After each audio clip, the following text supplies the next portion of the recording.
جہاد محبت کی آواز گونجی، کہا حنظلہ نے یہ دلہن سے اپنی،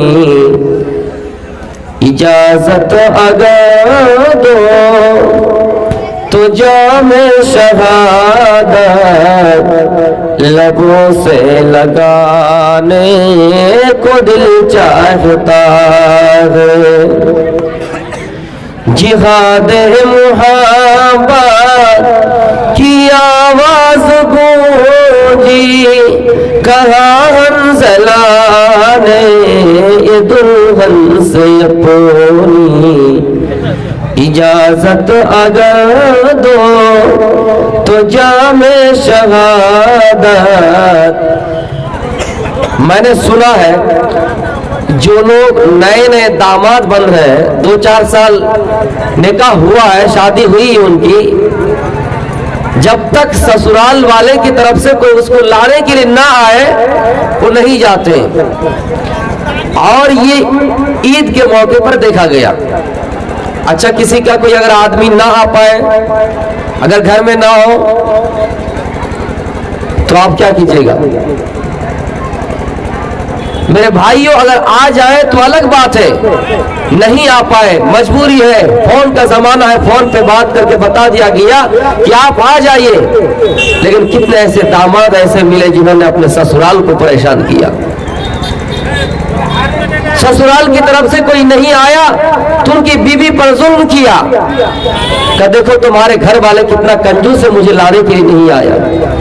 لیکن ایک بات نوٹ کیجئے گا، وہ سسرال کی والے کی طرف سے کوئی آدمی آئے گا وہ اپنی گاڑی سے آئے گا، اپنی گاڑی سے جائے گا۔ یہ جو بیچارہ داماد نئے نئے بنے ہیں یہ بھی اپنی گاڑی سے جائے گا۔ یہ کہاں کا سسٹم ہے میرے بھائیوں؟ قرآن میں اللہ رب العالمین فرماتا ہے ان المبذرین کانوا اخوان الشیاطین، اے فضول خرچی کرنے والے، تبذیر کرنے والے، زیادہ سے زیادہ خرچ کرنے والے، تبذیر کا کام کرنے والے، فضول خرچی کرنے والے شیطان کا بھائی ہے۔ اگر آپ کا بھائی کوئی شراب پیتا ہے، کوئی جوا کھیلتا ہے، کوئی نشہ کرتا ہے، آپ یہاں سے نہ یہاں جا کر بیٹھے، تھوڑی دیر کے لیے اور آگے بڑھ جائے، بیوی گنج چلے جائے، وہاں کسی چائے کی دکانوں میں جا کر بیٹھ جائے، ہوٹلوں میں بیٹھ جائے، اور کوئی آپ کے بارے میں تذکرہ کرے یہ شرابی کا بھائی ہے، یہ جواری کا بھائی ہے، یہ ڈکیت کا بھائی ہے، تو آپ کو کیسا لگے گا؟ لیکن میرے بھائیوں قرآن اسی چیز کو دہرا رہا ہے اور یاد دلا رہا ہے کہ فضول خرچی کرنے والے ان المبذرین کانوا اخوان الشیاطین، فضول خرچی کرنے والے شیطان کا بھائی ہے۔ میرے بھائیوں یہ آپ اس طرح خرچ کروا رہے ہیں۔ عید کے موقع پہ گھر میں کچھ کھانا بنا، کچھ آپ نے پکوان بنائے، آپ کے گھر میں پہنچا دیا گیا، لیکن آپ نے یہ کہاں سے شرط لگا دی کہ کوئی آئے آپ کے گھر آپ کو لانے کے لیے وہ بھی اپنی گاڑی سے جائے، ہم بھی اپنی گاڑی سے جائیں؟ میرے بھائیوں نہیں آ پائے تو ہم اپنی بیوی پر ظلم کریں؟ میرے بھائیوں خوشی کی حد ہوتی ہے، خوشی کی ایک سیما ہوتی ہے۔ مجھے معلوم ہے کہ اللہ رب العالمین نے ہمارے لیے عید کا ماحول بنایا ہے، خوشی کا دن ہے، خوشی کا ماحول ہے، لیکن میرے بھائیوں ذرا نظر ڈالیے فلسطین کے مسلمانوں پر، ان کے بچوں پر نظر ڈالیے کہ آج وہ کیسے دن گزار رہے ہیں، ان کے لیے عید کا دن کیسے گزرا۔ ہم اپنے بچوں کے لیے شاپنگ کر لیے، ہم اپنی بیوی کے لیے شاپنگ کر لیے، ہم اپنے لیے شاپنگ کر لیے، بیچارہ فلسطین کے مسلمان شاپنگ نہیں کر پائے، کپڑا خرید نہیں پائے۔ کہیں ایسا نہ ہو کل قیامت کے دن اللہ کی بارگاہ میں اٹھ کر کھڑا ہو جائے اور کہیں اللہ، اے اللہ پوری دنیا میں 56 ملک 57 ملک ہوا کرتے تھے مسلمانوں کے، لیکن کسی نے ہمارے لیے دعا تک نہیں کی، افطار کے موقع پر بھی دعا نہیں کی کہ ہم افطاری کر رہے تو ان کے لیے دعا بھی وہ بھی بھی شامل ہو جائیں اور فلسطین کے مسلمان بھی عید کی شاپنگ کر پائے، ان کے بچے بھی عید کا صبح تشریف لے جا سکے۔ لیکن میرے بھائیوں، ہم نے اتنا بھی نہیں کر پایا کہ ان کے لیے افطار کے وقت دعا کی۔ میرے بھائیوں، ہم اور آپ مسلمان ہیں، ہماری زندگی میں جس طرح باپ اپنے بیٹے کو انگلی پکڑ کر چلنا سکھاتا ہے، میرے بھائیوں یہ قوم ہے، یہ مسلمان ہے جن کی انگلی پکڑ کر دوسرا چلنا سکھا ہے، دوسری قوم چلنا سیکھی ہے۔ لیکن آج ہم سب کچھ بھول گئے کہ یہ ہمارے لیے ذمہ داری نہیں کہ جس ملک کی طاقت ہے مسلمانوں کی وہ مالی مدد کرے۔ ہم ہندوستان واسی ہیں، ہم صرف ان کے لیے کم از کم دعا تو کر سکتے ہیں۔ تو میرے پیارے ساتھیوں، لیکن عید کے موقع پر سب سے بڑی خوشی مجھے یہ ہوئی، سب سے بڑی خوشی یہ ہوئی کہ پورے ہندوستان میں 25 کروڑ مسلمانوں نے عید کی خوشی منائی۔ عید کا ماحول ان کے سامنے سے گزرا، وہ گھروں سے نکلے، عیدگاہ گئے اور نماز ادا کیے، وہاں پر ایک دوسرے کے گلے لگائے اور عید کی نماز پڑھ کے خوشیاں منا کے گھر لوٹ گئے۔ عید کی نماز کے لیے نکلے، نماز پڑھ کے گھر بھی نکل گئے، لیکن کسی میڈیا نے یہ نہیں دکھا سکا کہ مسلمانوں نے دنگا کیا ہے۔ مسلمان نکلے ضرور ہیں، سڑکوں پر عبادت کے لیے نکلے ہیں، لیکن کوئی میڈیا والا چیلنج کے ساتھ کہہ رہا ہوں یہ نہیں دکھا پایا کہ مسلمانوں نے دنگا کیا۔ مسلمانوں، سب سے بڑی خوشی کی بات یہ ہے اور مسلمان ہونے کی سب سے بڑی دلیل یہ ہے کہ 25 کروڑ مسلمان ایک ساتھ عیدگاہ کے لیے نکلے ہیں، لیکن کہیں سے یہ شکایت نہیں آئی کہ کسی کو پکڑ کر مارا گیا۔ لیکن بے شرموں کی حد دیکھیں، بے غیرتی اور ان کی بے شرمی کی حد دیکھیے کہ عبادت کے لیے نکل رہے ہیں، چاہے کسی بھی موقع پر ہو، شبھ کاریہ کے موقع پر ہو، جب تک مسلمانوں کو چھیڑا نہ جائے، جب تک مسلمانوں کو پریشان نہ کیا جائے، تب تک ان کی عبادت قبول ہی نہیں ہوتی ہے۔ اور دیکھ لیجئے بڑے سے بڑے جب ان کے یہاں کوئی پوجا پاٹ ہوتی ہے، کوئی عید کا کوئی تہوار کا ٹائم آتا ہے تو جا کے مدرسہ عزیزیہ کو جلا دیا جاتا ہے۔ یہ عبادت کے موقع پر قرآن کو جلا دیا جاتا ہے، عبادت کے موقع پر مسجدوں کے میناروں پہ چڑھ کر گنبدوں میں جھنڈا لہرا دیے جاتے ہیں۔ تو میرے پیارے ساتھیوں، سب سے بڑی خوشی کی بات ہے کہ 25 کروڑ مسلمانوں نے عید کے موقع پر خوشیاں منائی، لیکن کہیں پر دنگا نہیں ہوا، کہیں پر فساد نہیں ہوا، اور مسلمان اسلام کے ماننے والے، اس کا معنی ہی ہوتا ہے شانتی والا۔ تو میرے پیارے ساتھیوں، یہ بات میں نے آپ کو اس لیے بتائی کہ اگر کہیں ایسا موقع مل جائے تو آپ یہ اپنے آپ کا ہونے کا ثبوت دے سکے کہ ہم اور آپ مسلمان ہیں، اور ہماری سب سے بڑی دلیل ہے کہ ہم دنگا نہیں کرنا چاہتے ہیں، ہم فساد نہیں کرنا چاہتے ہیں۔ میرے بھائیوں، آج ان کے یہاں دیکھ لیجئے مسلمانوں کو چاہ کر عبادتیں ہونے لگی ہے۔ تو خیر میں اس طرف نہیں جانا چاہتا ہوں، میں نے قرآن کریم کی ایک آیت پڑھی، ربنا آتنا فی الدنیا حسنۃ وفی الآخرۃ حسنۃ وقنا عذاب النار۔ اے اللہ، اے ہمارے ایشور، اے پروردگار، اے دنیا کے بسانے والے، دنیا کے پالنہار، دنیا کو کھلانے والے، پلانے والے، دنیا کو بنانے والے، ایک انسان کو ماں کے پیٹ سے باہر لانے والے، ایک بچہ کو روئے زمین پر لانے والے، جو بچہ چلنے سے قاصر تھا اس کو چلانے والے، جس بچے کے پاس روشنی نہیں تھی روشنی دینے والے، میرے بھائیوں جس کے پاس ہوش نہیں تھا ہوش سنبھالنے والے، اے دنیا بنانے والے، تو ہمیں دنیا کی بھلائی عطا فرما اور آخرت کی بھی بھلائی عطا فرما اور جہنم کے عذاب سے بچا لے۔ یہ ایک آیت میں اللہ رب العالمین نے 3 باتوں کا ذکر کیا کہ دنیا کی بھلائی، مسلمانوں کو یہ کہتا نا کہ صرف اس دنیا سے مطلب رکھو، صرف آخرت سے مطلب رکھو، نہیں، ہم اللہ سے کہہ سکتے ہیں اللہ تو ہمیں دنیا کی بھی بھلائی عطا فرما، اے اللہ ہماری اولاد صحیح سلامت رہے، اے اللہ ہماری اولاد جو بگڑی ہوئی ہے صحیح راستے پہ آ جائے، اے اللہ تو ہمیں مال عطا کر تاکہ اس طرح کا پروگرام ہو، اس طرح کے جلسے جلوس ہو، کہیں مدرسہ چل رہا ہے، کہیں مسجد میں امام ہے، ہم اس کو تنخواہ دے سکے، ہم اپنے پیسوں سے غریب کی مدد کر سکے۔ پیسہ چاہنا، مال طلب کرنا غلط نہیں ہے، آپ اللہ سے یہ بھی دعا کریں رات کی تنہائی میں تہجد کے وقت میں جن کی شادی نہیں ہوئی کہ اللہ جب ہماری شادی ہو تو کسی ایسے گھر میں ہو جو نیک پریوار ہو, جو نیک فیملی ہو. غلط نہیں ہے, اللہ کے رسول صلی اللہ علیہ وسلم نے فرمایا الدنیا کلھا متاع وخیر متاع الدنیا المرأة الصالحہ. لوگوں, دنیا بہترین سامان ہے, سب سے بہترین سامان, قیمتی سامان نیک بیوی.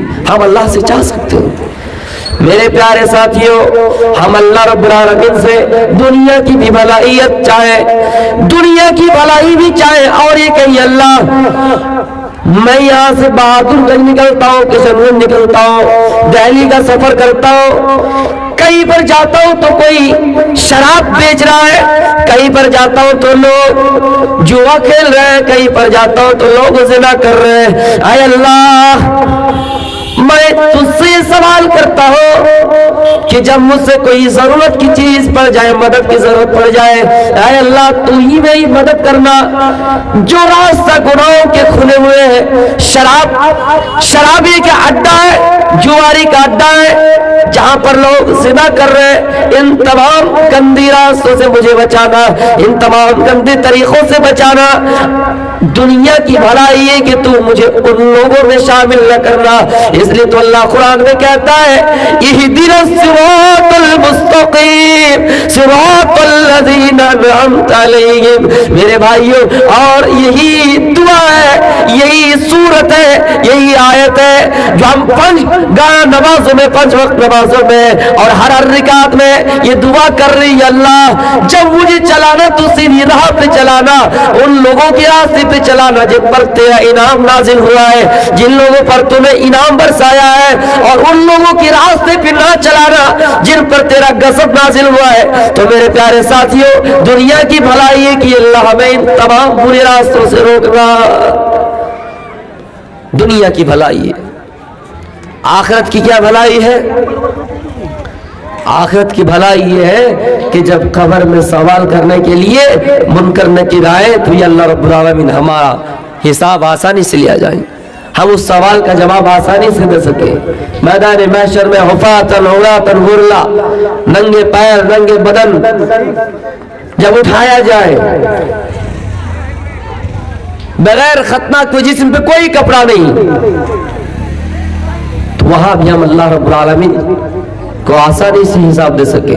اور جہنم کی آزادی, جہنم سے بچنے کی میرے بھائیوں تلقین اللہ رب العالمین سے کرتے رہیے.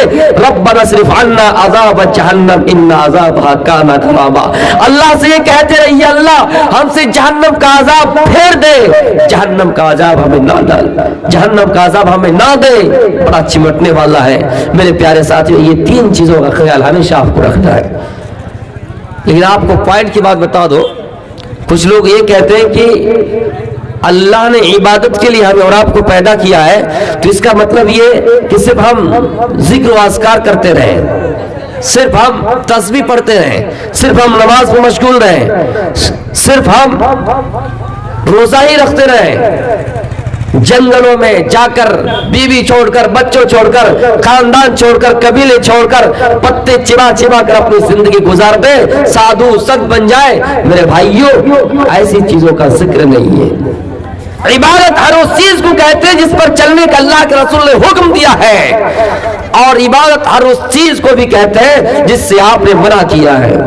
عبادت کی صحیح تعریف یہی ہے کہ جس پر چلنے کا اس پر ہمیں اور آپ کو چلنا ہے, جس سے ہمیں روک دیا گیا اس سے ہمیں اور آپ کو رک جانا ہے.